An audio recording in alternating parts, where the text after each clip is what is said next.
Do you have a type in your romantic relationship? Like specific face or body shape, personality, or even certain quirks? It's natural for us to pick our romantic partners based off of these qualities, or types.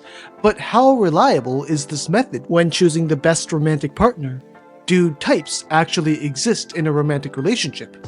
In Life Study Library, your host, Lai Yosh, will talk about these interesting and educational information about science and psychology that might change your life for the better, as I'll provide multiple scientific and scholarly journals and studies to support my claim.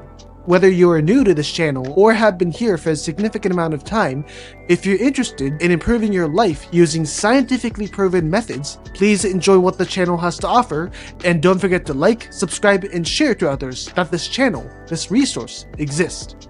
To find out if the ideal type method is a reliable indicator in the romantic field, research from Toronto University provided a study that experimented with 332 German participants for 9 years. The researchers first examined the participants' big 5 personality traits, along with the general personality traits of their past relationships, and then compared the two data to see how similar the general personality traits between the participants and their exes were. The results showed that 1. People tend to choose partners that shared similar personalities as them. This correlates with findings from many of the past research concerning the topic, about how, as social beings, humans prefer to make communities with others who are similar to ourselves. 2. It seems like people do have a consistent preference towards certain personalities. My ideal romantic personality type is people who are conscientious, just for your information. And 3. People who are highly extroverted didn't really have a strong preference towards specific romantic personality types. This also makes sense, considering that people who are highly extroverted and open are generally more accepting of a greater range of personality types in an ideal partner, and in friends, I assume. Therefore, extroverted and open people usually have a bigger social network than those who are not. The first point in particular makes a lot of sense due to my prior explanation, but naturally, people's preference towards other similar people do not conclude everything.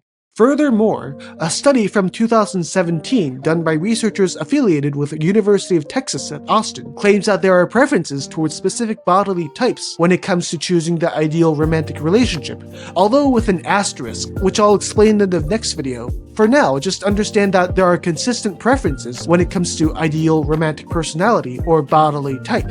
Also, the study leaves out the cause of this preference. I assume things like adolescent experiences play a part in it. There are 2 things to learn from this. 1.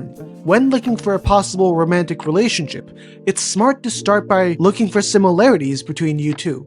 Whether a personality or a physical characteristic you two share, or hobbies and interest, pointing at the notion will make the hottie feel connected with you, and honestly, it serves as a topic for an easy conversation starter. 2. If the current partner is similar to your ex in any way, you should remember and apply what you did incorrectly with your past relationship and improve on your current one. 3. I think this is the most important. If you feel like you're past multiple romantic relationships and due to a common reason, it's important for you to reflect on what specific characteristic or type of those people you found attractive, and think about the possibility of that being the cause of those breakups. Maybe you unintentionally find people with high neuroticism attractive. So people who have an unstable mental state and are usually considered as very toxic, then maybe focus on looking for people who are low in neuroticism. By the way, the scientific techniques to quickly get a rough estimate of people's personality will be a video posted sometime later, so if you want to learn about personality in general right now, you should watch some of these videos that talk about what personality traits or qualities makes a toxic men and women respectively. Although I discuss multiple traits that make up a toxic romantic partner, these qualities can be summed up into one, which I explained somewhere in these videos, so try to find the answers out for yourselves by watching these. Also check out this other video called 14 Ways to Maintain Your Romantic Relationship.